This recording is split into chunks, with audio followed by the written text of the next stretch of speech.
Pajak mati dari 2024. Nggak perlu dipaksa begitu. Viral, anggota DPRD di Bima cekcok dengan polisi, diduga tak mau ditilang. Sebuah video yang memperlihatkan cekcok antara polisi dengan anggota DPRD Kabupaten Bima, Nusa Tenggara Barat NTB, bernama Rafidin, viral di media sosial.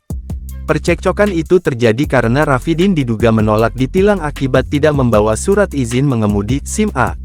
Selain itu, surat tanda nomor kendaraan STNK Fortuner dengan nomor polisi B1744 CLR yang dikemudi dalam kondisi mati.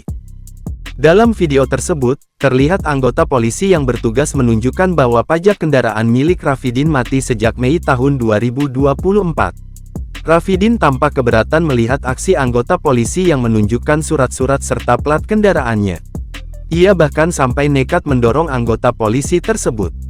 "Enggak perlu dibaca begitu. Siapa yang mengancam, cuman ndak perlu dibaca-baca begitu," kata Rafidin, sembari mendorong anggota polisi tersebut.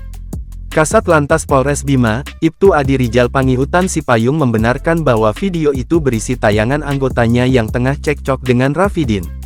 Peristiwa itu terjadi saat pihaknya menggelar operasi Patuh Rinjani tahun 2024 pada Sabtu tanggal 20 Juli tahun 2024. "Iya Pak, betul memang yang di video itu Pak Rafidin," kata Adi, saat dikonfirmasi melalui pesan WhatsApp, Minggu tanggal 21 Juli tahun 2024. Adi menyampaikan belum bisa menjelaskan secara detail terkait kronologi anggotanya yang cekcok dengan anggota Dewan dari Partai Amanat Nasional PAN tersebut karena alasan ibadah.